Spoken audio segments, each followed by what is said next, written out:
All right, the next section is the what section. This is where we unpack the objectives behind your promotion. The first question is, what is your irresistible offer? Guys, try to remember that your customer is buying the destination, not the plane. All right, so focus on what your customer stands to gain from taking you up on your offer. What's the transformation that they can expect? Um, this is what your offer is about. This is really the 90%. The next section looks at how does your offer solve the problem in a specific measurable way. This is really where we fill in the remaining 10%. So how are you going to deliver this transformation that your customer is after? I like to think of this as the sort of high level steps that we will go through. So for example, step one might be the customer makes a purchasing decision. Step two, the customer um, receives a welcome pack. Third step, the customer signs up for their first consultation and so forth and so on. At a very high level, how are you actually going to deliver this transformation that your customer is looking for? The next step is how is your offer or solution proven and how does it have credibility? So there are ultimately four reasons why your prospect won't buy from you. The first is they're simply not interested, and that is frankly the most popular reason why. The second is they don't have the money. The third reason might be that they don't believe that your product or service will work. And the fourth reason is they might believe you and they might believe that your solution works, but they don't believe that it will work for them. Now, this step, I suppose, addresses reason number three, this idea of I don't necessarily believe that your product or service will work. Is your solution credible? Is a fundamental question. Have you already achieved results for other people? Now, if not, it might be advisable to work with friends and family to test your offer as part of a pre-launch before launching it officially. Another option is to partner with or support someone who already has a credible, proven solution in market. Then we get to the next question. What makes it high value for money?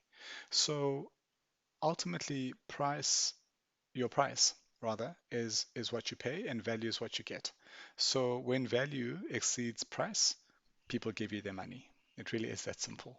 So what makes your offer great value for money for the price you're asking? What makes your offer low risk to try is the next question. So even if you've earned credibility with your prospect and they have a degree of desire to take you up on your offer, objections will come. They invariably do. Um, if your prospect wants an outcome or a result or a transformation, and they don't have it yet, there's a reason for that.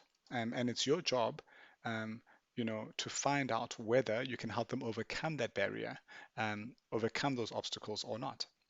And the first step to doing that is to present evidence that they are very likely to succeed if they take you up on your offer. The next question is what makes your offer affordable? Are you priced ultimately appropriately, right, for the customer you're seeking to serve and the value you commit to deliver? Simple as that.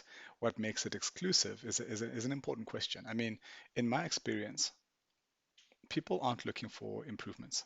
Um, if your prospects are interested in you, it's because whatever they've tried in the past didn't work. And so they're not looking to fix what didn't work. They want something better, something new altogether.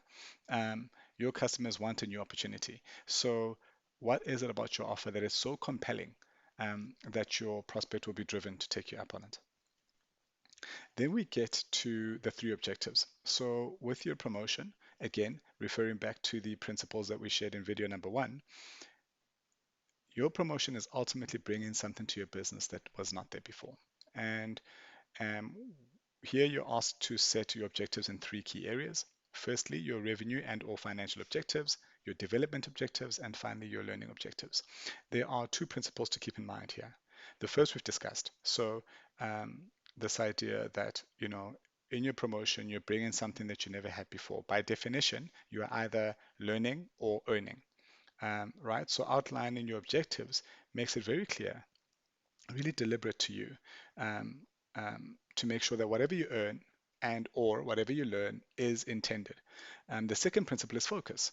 So this is why you limit yourself to a maximum of 3 objectives in each area. It's to allow yourself to hone in on what matters most. Let's move on to the next question, which is around outlining your product mix and your revenue targets.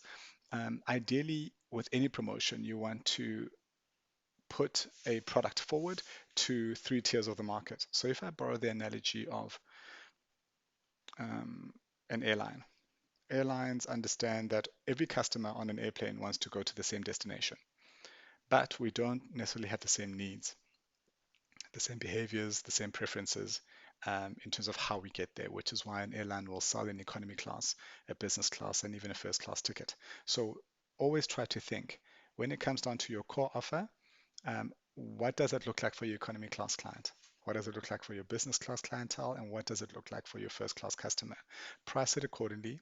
Estimate how many class customers you seek to reach in the 3 month period of your promotion, and then capture your total revenues. How you capture your revenues will be up to you. Personally, I think about each promotion as contributing to my annual revenue goal. So I'll capture the revenues I intend to earn for the year because of the activities or the actions of the promotion.